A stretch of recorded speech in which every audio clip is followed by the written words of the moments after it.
fucking it.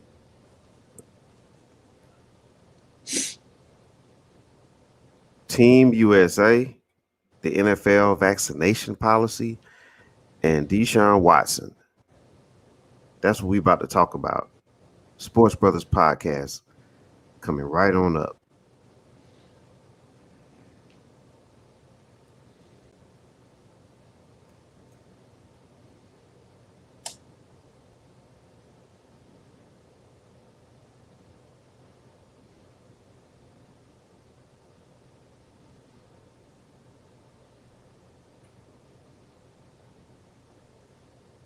Good morning, sports fans. Today is July 27th, 2021. He is Zach. I am Mr. 411, and we are the Sports Brothers. We welcome you. Good morning, Zach. What's going on, man? Morning, Mr. 411. Life is good. How are you doing? Wonderful, man. How was your evening? Ready yet your weekend?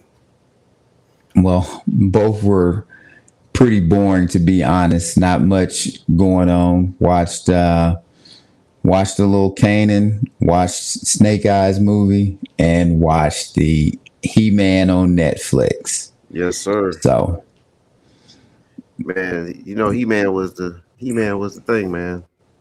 That was our cartoon back in the day. It was definitely one of them, along with G.I. Joe. Oh man, yeah, G.I. Joe, He-Man, all that good stuff, man.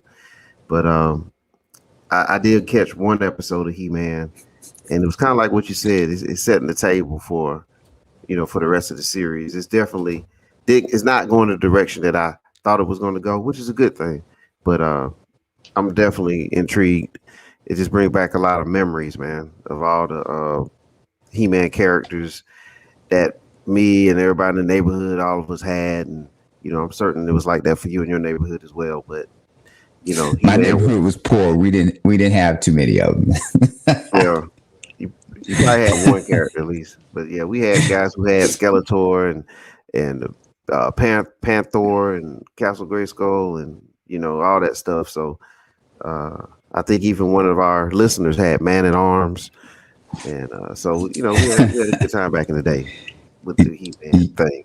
I'm glad Netflix came out with that. Yes, we did. Well, they are making it. They're trying to be diversified with it and include many different aspects you didn't have back in the day. So if you're new to it and you just want to watch it, you can. I think it will appeal to young and old. And of course, they are making it, as you said, setting the table. Probably some of the things about it, or one thing in particular I don't like, but I understand why they had to do it that way. Because instead of this being like a 30-minute show, this is a 10 episode thing that they're going for. So you got to stretch everything out, and some people can't be like they were back in the day. And as far as Kanan, second episode to me was much better than the first episode. Like it at least intrigued me more, and I like the way they're going with it. Still ain't Power, but it's more interesting, and definitely more interesting than Baby Power. So if you're a Power fan, check it out. Get a better idea about why Kanan is Kanan. And at some point, we'll get Ghost and Tommy on their younger versions of them and get to see what they were like. Yeah, I feel like that's what you're waiting on. Yes, you're waiting to see that reunion, that joining of forces there early in their lives. I enjoyed it too, man. I think the first episode, obviously, pilot episode, setting the table. I love the soundtrack. I like all the 90s hip hop and everything that's being played, and the R&B. The costumes, the high top fades, all that good stuff, man. It brings back great memories. But yeah, man, I'm ready. I'm ready for episode 3 now. So if you haven't seen episode 2, you need to go ahead and check it out before your friends start talking about it. Yeah. The sad part is because this is like a flashback, you already know what's going to happen. So I'm pretty certain majority of the characters on there just die, because outside of a few, and because Kanan only talks about jukebox or whatever, she's the only one you see. So the others are either in prison or they're dead, because where else could they be? Yeah, and what's power without somebody, being removed, if you will? So somebody's going to get it. Oh, a whole bunch of somebodies. Yeah, and but it's still good. Yeah, and speaking of somebody's who got it, man, France defeated Team USA 83-76 in pool play, and it was the opening matchup. But nonetheless, USA, even though this is a pool that is basically a two-team pool between France and USA, and both of them just happen to play each other off the bat, it's still a loss, and it's another loss for Team USA in international play. What do you think about it, man? What do you think is going on over there? Well, we had this discussion a few weeks back. They put this team together poorly, and all they try to do is get, I guess, these superstars together, or the glamorous guys in the NBA instead of meat and potato guys also. And this is what you get. I have heard a lot of the experts talk about, and this is probably true because I see this a lot when I go to the gym and play. Guys can't play without the basketball. When you grow up in America, they teach you how to play with the basketball. We'll be getting into this later on, but this is the thing about the point guards or the facilitators. It's great that you can dribble the ball into the ground and you can score with it and do all of this stuff, but eventually the defense can focus on you. And what can you do when you don't have the ball in your hands? I.e. Curry. Curry doesn't need the ball in his hands. He can run around, move all day or whatever. Same thing with Klay Thompson. That's probably why when Golden State was rolling, they were a outstanding offensive team, because you had a lot of movement. You got a lot of assists from them.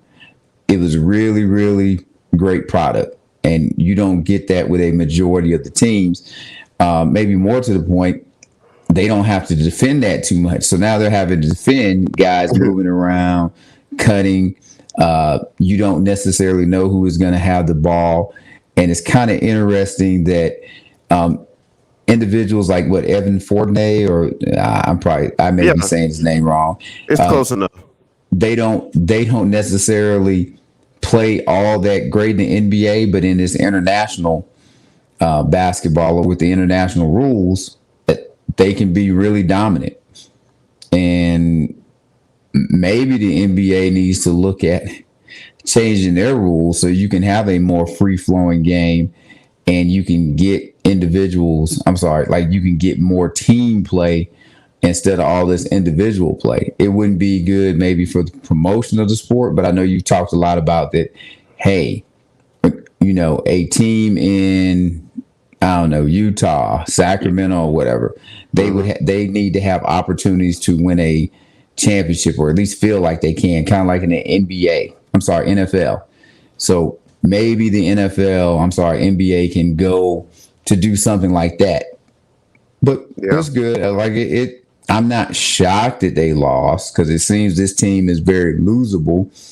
And all those people that told me how great Greg Popovich is, tell me how great he is now that no David Robinson around, no Tim Duncan around, no Kawhi Leonard around, because he seems just like another dude. And he's still a good, okay coach, but I don't hear all those praises that he was getting a while back. Yeah. Well, also, man, you mentioned Pop, and some of the team, there's some talk out there. It's been put out in the social media, so someone's saying it, or somebody's saying it, that a lot of the players are frustrated with Popovich, his Spurs system. To me, that's more of an excuse, but it also ties back to the type of players that are on this particular team. A lot of these players on this team that are on the court at the same time, their roles are to be the closer for their respective NBA team. So now you have all these players on the court, and when you get into a tight game, each one of them are trying to do what they normally do for their team, which is take over the game, and that's backfiring. Another thing that I noticed too is that with Team USA, if with the way the roster is constructed, like the big man, quote unquote, is Bam, and Bam is like 6'8", 6'9". I mean, that's not gonna cut it anymore. And not a big man. And me as a right, Miami Heat fan, he's not a correct. big man. Exactly. And see, that's not going to cut it anymore. Now out there on the floor, if you watch these international games, just watch some Olympic play. Everybody looks the same. So that intimidation, if you go back to like 92, 96, where you had the Shaqs and you had, Lonzo Mornings and you had Olajuwon and Ewing, all those big bodies, you could take advantage just simply off of size and force. But now with like-size players, the Europeans and all the other teams from other countries, they could just match up, and it's not really a big deal. So that's another major issue. But in that particular game too, notice that Kevin Durant was in foul trouble. As you mentioned earlier, Fournier had 28 points, but he played his role for that team was to be the man. Yes. Versus in Orlando and other places, I know he's recently traded to Boston. He's more of a 6-man or just just another guy on the team that just kind of plays his, the best he can, but not really a focus. He's not really a focus point for his teams in the NBA. And to go back to having to like all the players on the team that like to take over games is like Tatum, Durant, you have Zach LaVine, you have Lillard, all those guys for their respective teams have the ball and they try to take over late. And that resulted in a 16-2 run in favor of France. And that pretty much sealed the deal too, man. So USA is just going to have to they're going to have to strap it up, man, and get it going, because once you get into that tournament play, man, it's going to be tough. Australia looks good. France looks good. Those are two of the favorites as well. USA is a favorite, but it's not clear cut, man. Not clear cut. It's fine. It's not a big deal. I will add. I don't want to say that the NBA referees give preferential treatment, but I will say that it definitely seems like these referees don't necessarily care who players are. They just call what they see. I'll give you a little insight on that. There's the international officials, the FIBA officials, especially even in Olympic play or World Championships play and things like that. There's a mixture of NBA officials that also work the FIBA tournaments and stuff too when they're not officiating the NBA. Not all, but there's a mixture. Really, the game is officiated differently. You have a lot of factors involved with that.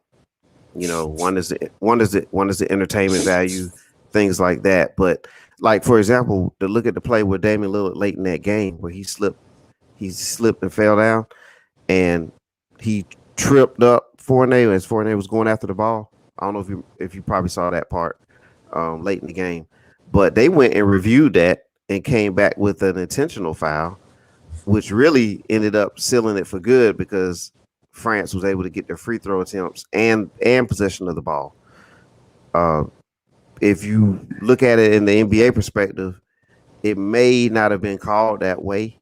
It may have been one of those judgment calls, if you will, and it just would have been a common foul. So that's another example of how the international game and the NBA games are officiated a little bit different. So yes, they have to really adjust to a lot of different things. Is that your way of confirming it? Yes, they don't care if you're a star or not. They just gonna call what they see, because that's what that sounds like. Well, there's layers to it. Yes, yeah, there's some layers to it. But yeah, the game is officiated differently, and to me, you have to adjust. You got to adjust wherever you're at. So that's another thing that a lot of these players have to do, because I believe there's only like 2 or 3 players that are currently on the senior national team, and I know Kevin Durant and Draymond Green are 2 of them that actually have played in this type of competition at this level for international play. So they got to get ready, man. They better hurry up, though. It's fine. If they lose, it ain't a big deal. Like, whatever. Well, I don't know about that one, but it definitely is eye opener. It ain't a big deal to me. Yeah. Like I'd feel more connected to this team if it was like non-NBA players playing. Okay. Well, here's some non-NBA players. The NFL has came out recently with their NFL vaccination policy. Man, talk about that, Zach. Well, the NFL is looking to get teams to a certain percentage, which I believe is 85%. And this year, which is not unlike last year, actually, that if they can't they're not going to break their necks to reschedule games because teams either don't follow the correct protocols or players not being vaccinated, which causes games to be missed. So they're willing to just suspend the whole game, and players on both teams will lose their money. Now, the good thing for the NFL, which NFL owners, people can say what they want about the NFL, they have learned how to make their money. They get their money regardless from the team deal. So if players want to strike, anything happens, act of God, all of that stuff, they still get their TV money. Whereas players get their money from the owners, you don't necessarily get your money. And you have a lot of players fighting back because they don't want to, for whatever reason. So you can throw out whatever you want. They don't trust the vaccine, conspiracy theory, don't know enough, blah, blah, blah, blah, blah. They don't want to get it. And they feel like the NFL is strong, arming them to get the vaccine. And now this has become a thing, but this is really only a thing for the players because, as I said, owners, they getting their money. So it's just a matter of players are going to get their money. And before I go any deeper, I'll let you comment on this. Wow. Well, it looks like to me like there's a tug of war between the players that don't want to take the vaccination. They don't want to get the vaccination, and the fact that it's like the NFL is forcing them to do that, and that's where the rubber meets the road from what I'm seeing on this. But I do have a thing to say about it, is that the NFL Players Association, they had to agree to this. So, the players have to just go. They have to go with what the Player Association went with. And so to me, if you look at it, the NFL is really trying to just make sure, you know what, we're letting you know in advance right now that we're gonna have football games, and if you're gonna need to get yourself in gear to be able to participate, which means you need to take the vaccine. They're doing that without actually having to say it in that manner. So it's just one of those things, man. But they laying it out now, and to me also, it just kind of puts the ball into the players' court. And so right now, the players are the ones that are not fully on board with this. So I don't know what else to add to that. But also the coaches too. There's some coaches, right? I think there's a coach from the Patriots? You can correct me if I'm wrong on that. I want to say there was one from the Vikings. I know, could be from the Patriots too. I want to say, yeah, Rick Dennison, maybe. I do think last name was Dennison from the Vikings, and he's out because if you're is it level 1, tier 1 something employee, you have to be vaccinated. So players have an option. Employees do not have an option. If you're an employee, you have to be vaccinated or you out. And this is just one of those things. You gotta. Go ahead. No, go ahead. I thought you were finished with your thought. No, go ahead. Finish your thought. No, I was just going to say that I can add to it. Go ahead. Oh, well then add. I'm not going to lose it. I'm not that old. Okay. Well, we won't reveal, but yeah, you have players, for example, like Cam Newton, right? He got COVID, but there was no symptoms, and so you're gonna have plenty of players that could be on the team and on the roster, and they don't have the symptoms, and they have it, and now you're having an outbreak. So that's the catch-22 with this thing, and I think the NFL is just trying to nip all this down. It doesn't mean that if you have been vaccinated that you can't catch the virus, but at least it decreases a lot of things, and it helps you with the recovery across the board. Of course, nothing's 100%, but I think that at some point in time, and I think the NFL did the right thing, you got to just lay something out there, lay down the law, and so that you can move forward. Just like in our society, that's how society is trying to move forward, is to get everyone vaccinated. And if you notice, like, I think even with the Atlanta Hawks, when they started bringing fans back, they were putting out radio ads saying, if you're vaccinated, you can attend the games, and so on and so forth. So it's just the way that this country is moving right now. So the players, going to have to get in gear, man. Either play or don't play. Well, the players, a lot of times I think individuals get these freedoms and everything confused, because in this country you have the freedom to do a lot of things, but when you take advantage of those freedoms, just because you want to invoke your freedom about something doesn't mean that other people have to deal with the freedom that you are invoking. No different than me. I don't want to go to work around people that are not vaccinated. Like now, and they put in protocols for that individuals that aren't vaccinated, you have to wear a mask damn near everywhere. Yep. And I understand for some people there are special reasons, be it health or what have you. Now, I don't know enough. I listened to Doctor, and I'll have to go back, and I guess I can add it on Twitter, that was on the Paul Feinbaum show, and she was talking about it. And one thing, now I'm going to assume she's correct and she's not saying anything because this is her profession, and she's an actual doctor.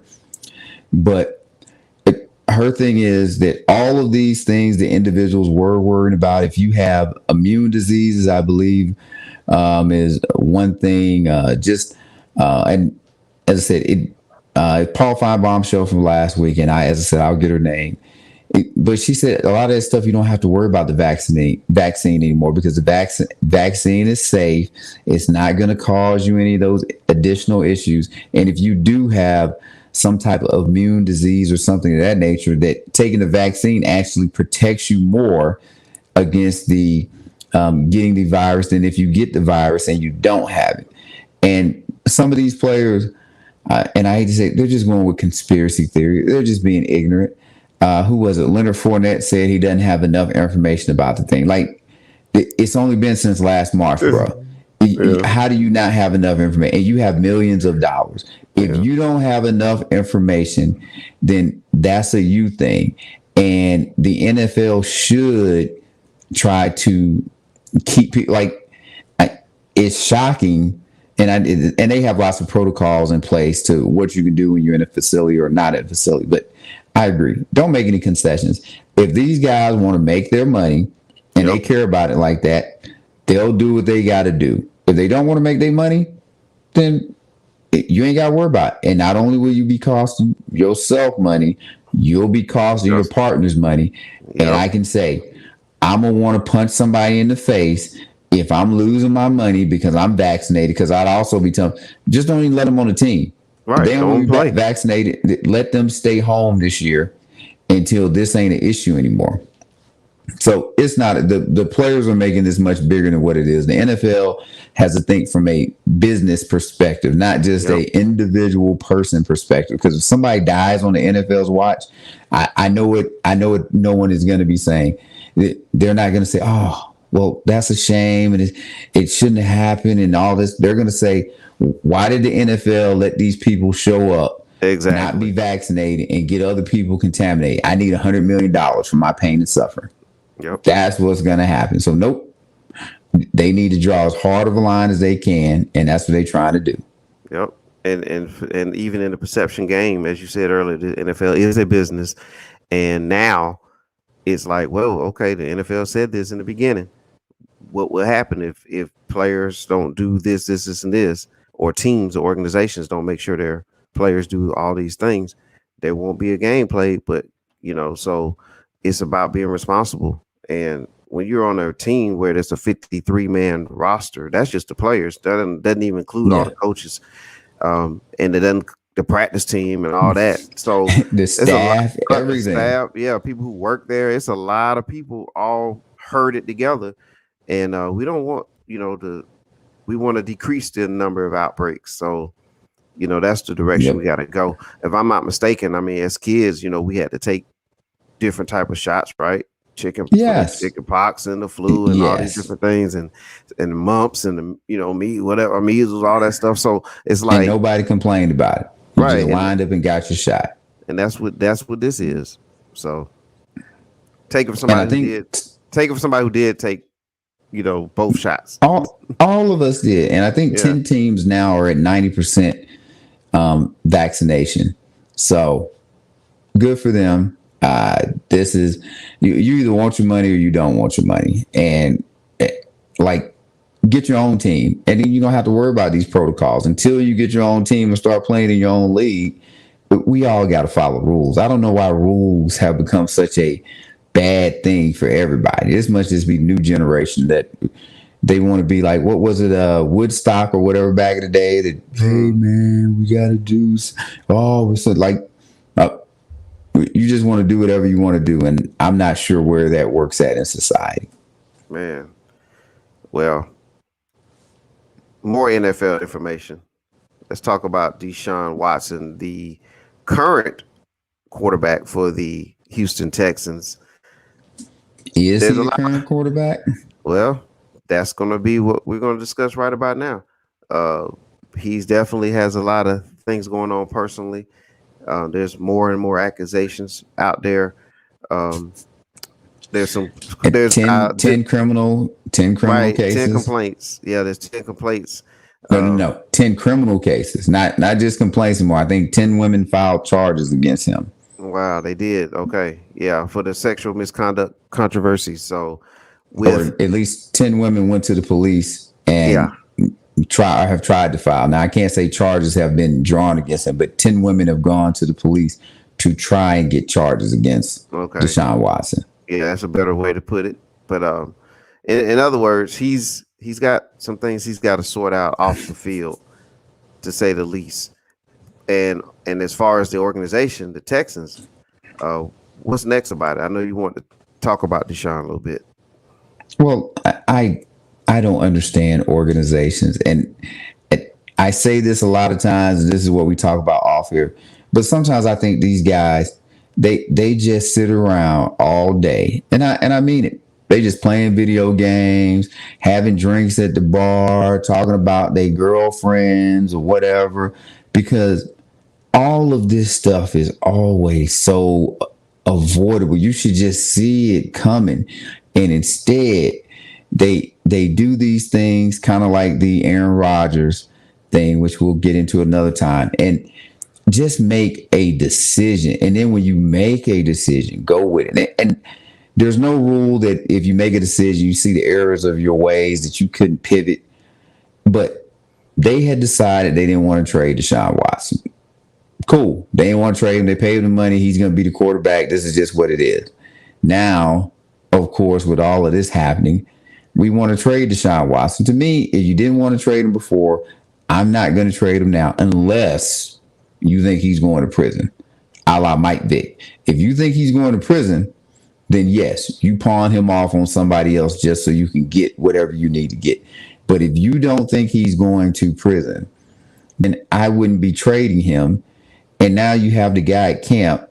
They're talking about trading him. You could have traded him before the draft when he asked for this trade, and gotten picks, gotten some other things. And I want to say I'm doing it again as far as with the quarterback, forgetting who the guy is they brought in from San Diego as a quarterback. He's been around, Tyrod Taylor, I believe. Taylor. Yep. They brought him to a few different places, and they could have made a decision. Now, supposedly Deshaun Watson still wants to be traded. He's just not in the news every day screaming like he was before because he's got this other stuff on him. And I have a good buddy that's our good buddy. He won't agree with this one. Deshaun Watson ain't that good.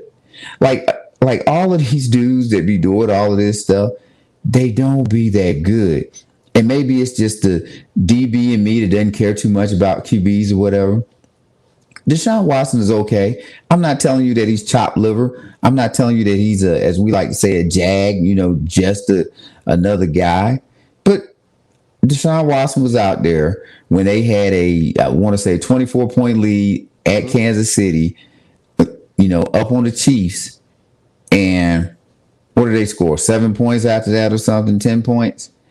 Yeah, it was no rule. They blew a huge lead that they had in the first half.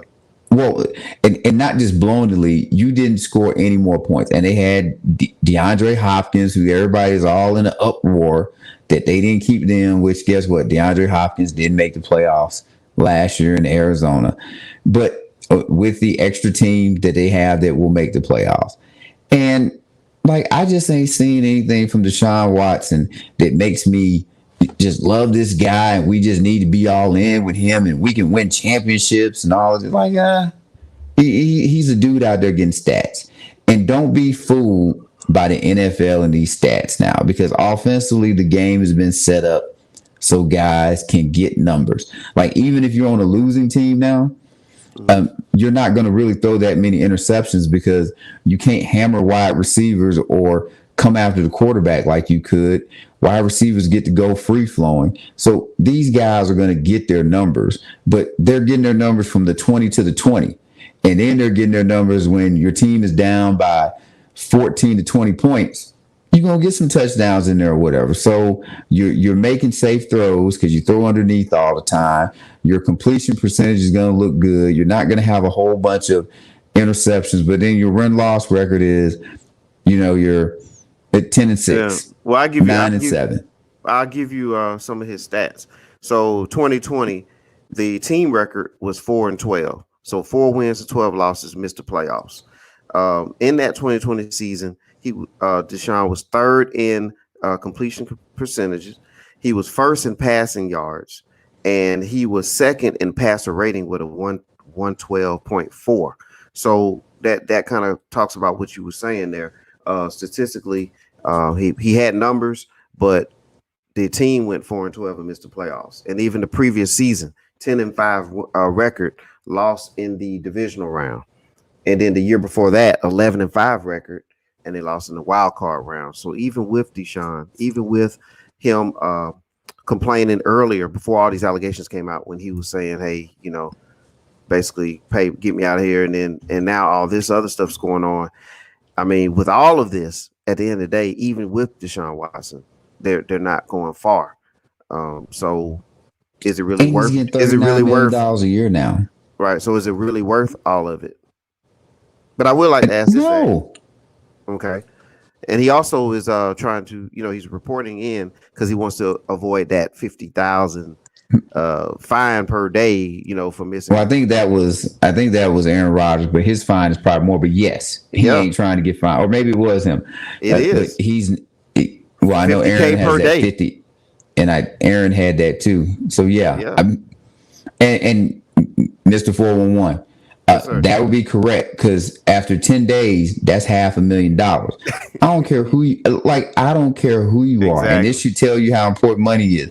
They just not trying to give money away. And see how the NFL is smart again, and this is going on. But before, teams could forgive those fines, so you could sit out because the team was going to forgive the fine. The NFL said not a problem. Teams can no longer forgive fines for guys not showing up. So you cannot show up. Yep. Team is fining you because we fining you, which is good. Yeah. And, NFL, and I ain't mad throw at that him. gauntlet down, don't they? They do. Now I'm like, down. Go ahead. The NFL is what we don't like in society now because we don't like rules. And you can call it inmates running the asylum or whatever you want to do. I think it's no different than when you got your kids at your house and, hey, these are our rules. And as long as you live here, you're going to live by these rules. And that's what the NFL does. They ain't trying to necessarily be mean about it. But like a buddy I had, Mario, used to say, it's hard, but it's fair. And what what I was gonna say is, look, and lost the thought. Then just going off on that sidebar. But with Deshaun Watson, I'm not mad at him for showing up. And if I'm the Texans, I would let him play because I'm not putting him on, what is it? Not the administrative leave. I can't think of the it's some list they put you on and the guy still gets paid, but he's not playing. So it's like, no, it's something else when you had this stuff. And they had Adrian Peterson on it when he had his thing with his son. And so they keep you away from the team, but you get your money. So you as a player, you don't necessarily have much to worry about. You as a team, you're losing the services. And for me, that'd be a no. If I got to pay Deshaun Watson, he's going to play. And the NFL would have to suspend him. Like, nope, y'all going to suspend him. If y'all ain't going to suspend him, we going to answer these questions every day, or better yet, he going to answer these questions every day and go out there and earn his paycheck. And if I'm Deshaun Watson, like you said, I'm showing up to get my money. If I ain't suspended, I'm showing up to get my money. So I think the NFL, if I was the owner of the Texans, they going to have to be the bad guy in this, because what I ain't doing is giving a guy $39 million not to play quarterback for me. That ain't happening. Oh, man. Exactly. Well, you know where to check us out at, man. Do you want to get more thoughts, get more information like this, hear more of Zach? You know, this is where you find them. You find them on IG. You find them on Twitter, YouTube. Where you find us. Yeah. Not but just there you me. go. But there you go, Zach. Look below. Yes. Thank you. Exempt commissioners permission list. And that's what they're trying to do. Or that's what they may do. And I get it, but if I'm the Texans, I'm not letting that happen. I'm not paying this guy. I'll be like, y'all pay him NFL. I'm not gonna pay him. Y'all can forget that. Well, I want to throw this at you too about Watson. So with all this around Watson and centered around him, and the Texans are now considering moving him, where do you think he could go? And do you think there's some suitors out there that really want him right now under these circumstances? Those are kind of two different questions, because he can go to a multitude of teams. I mean, I'm sure the Patriots wouldn't mind having a Deshaun Watson in their organization. And it seems that John Gruden has been wanting to get rid of Derek Carr ever since he got to the Raiders. So he would be happy to take it. As far as does anybody want him, I don't think it's a matter of does anybody want him.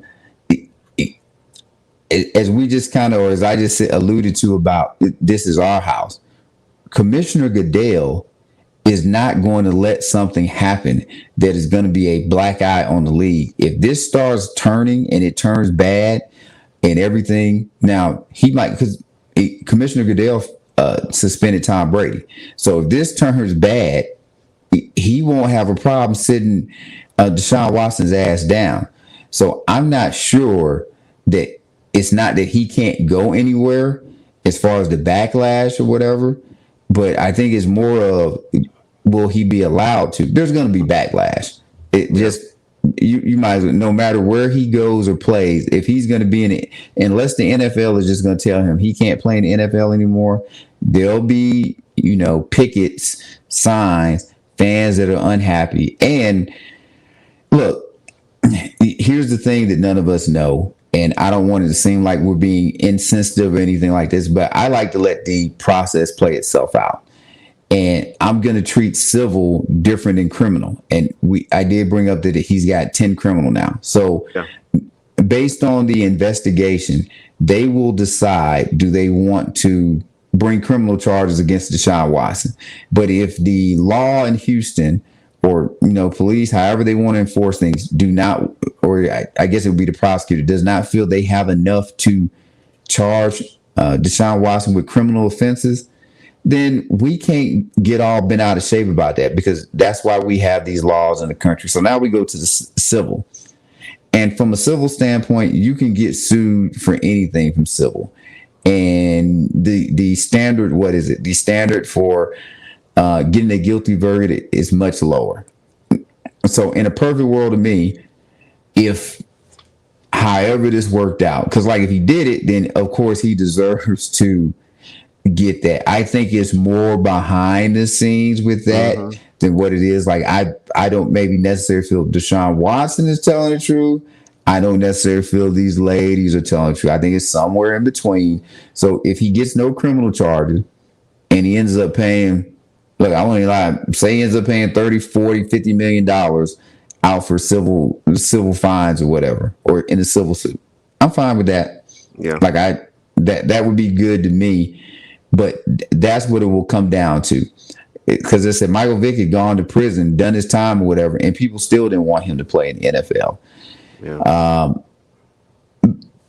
So you'd have to tell me who's going to take him. But I think Goodell wields a very big hammer. He will be the ultimate deciding factor, and he's really the owner's puppet as far as enforcing what they want, so he can be the bad guy. And that will make the decision on Watson. Yeah, that's going to make the decision on Watson of where he plays. And I'm trying to find this doctor for you. Okay. I mean, I heard the Miami Dolphins was a team that was interested in Watson at one point in time, and they do have a young prospect that could probably fit. They traded Tua, somehow got Tua to Houston. I mean, Houston has nothing to lose. I mean, I think all the arrows are pointing towards Houston being probably the worst team in the league this year, barring anything out of the ordinary. So they're on that track, so they probably will be the worst team, but you can get you a young quarterback and then and try to develop him, and then let Miami deal with Watson. And if he does get on the field, that's a bonus for Miami, and for that organization. So I think that might be a place as well. I like the Las Vegas one too, simply because they like to take the Raiders have a history of making taking gambles and stuff like that. So that would be a good place for him too. Plus, I wouldn't mind going to Vegas. Yeah, and Carr can go to Houston. I would take that deal in a minute. Like I said,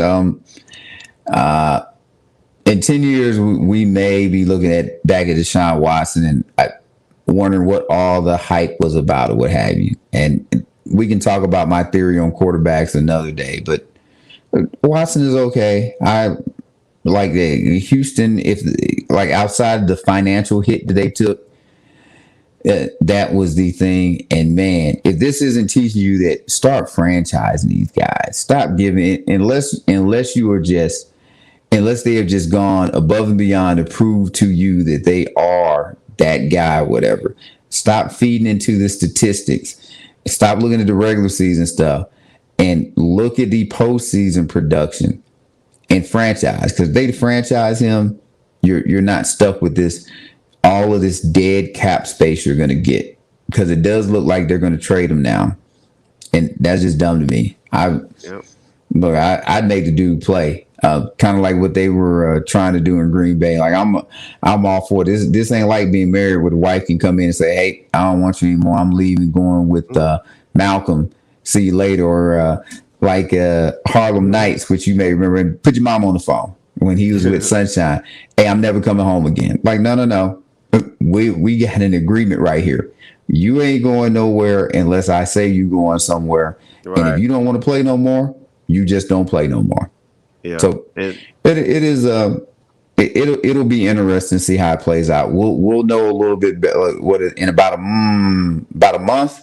Yeah, we'll know what the plan is, and really by the second or third preseason game, whoever's getting the reps with the first team, we'll know what the deal is with Deshaun Watson. Yep, that's going to be your starter.